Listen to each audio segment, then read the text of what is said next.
Have you been hurt? Have you been hurt in relationships with your parental or sibling relationships? Have you been hurt with a colleague or a best friend and felt all kind of sorts? You know, I have too. Today I was talking with one of my friends. Well, not a friend. He's not even an associate. What would you call it? I mean, it's someone that I know. It's not a friend. It's not anything like that.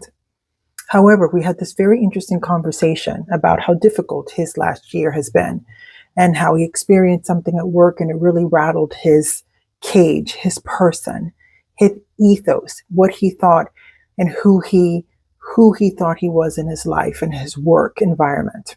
And it was super interesting because at the end of everything else that he said, he came around to this acknowledgement that it didn't break me. It didn't change who I was as a person.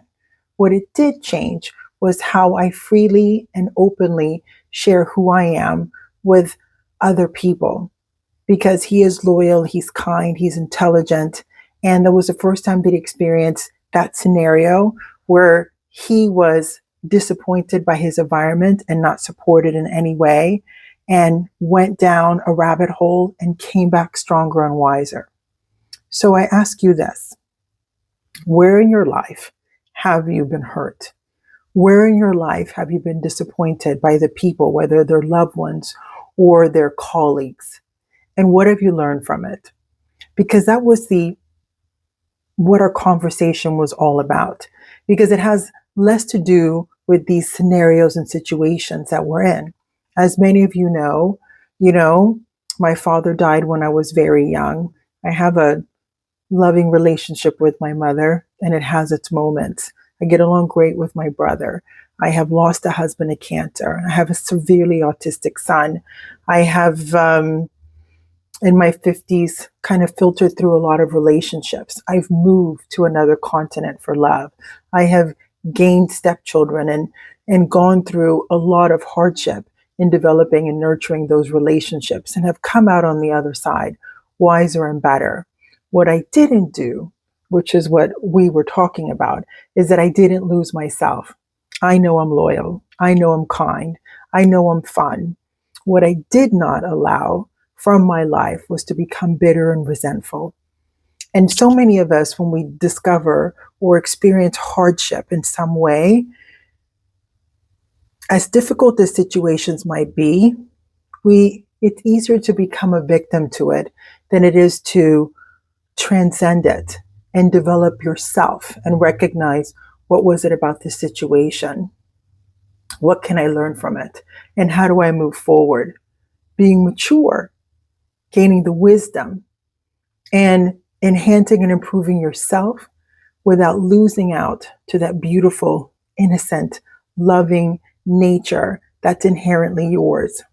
When we become bitter and resentful about life situations, in my experience and what I've discussed for so many times, is that it has more to do with the individual becoming honest and assertive with themselves, recognizing that regardless of what the experience was, it's what you make of it. It's what you do with it. It's how you move forward.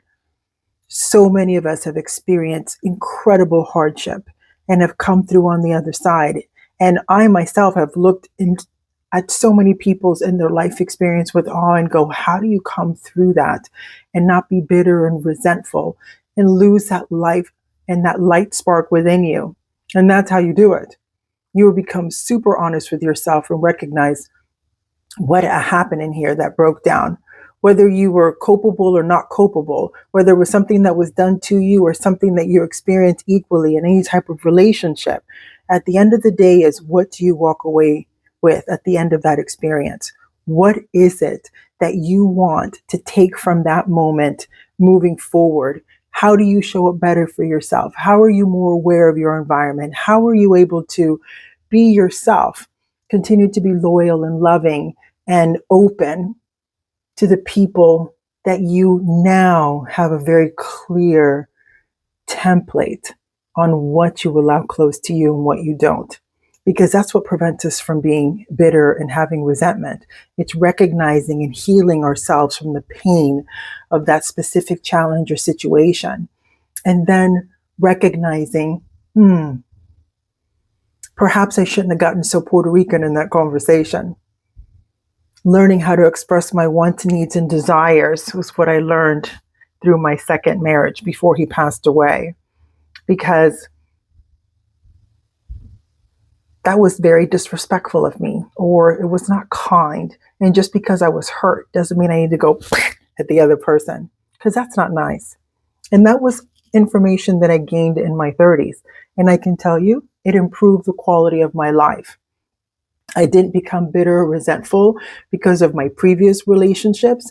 I didn't become bitter and resentful because of perhaps what was modeled to me in my young life. What I did was take the information that I knew, recognize what I didn't want moving forward, and how do we change that information to move forward to actually get what we want in life. And that is the beauty of you loving you being the center of who and how you show up for yourself. I trust this helps. Pussly puss.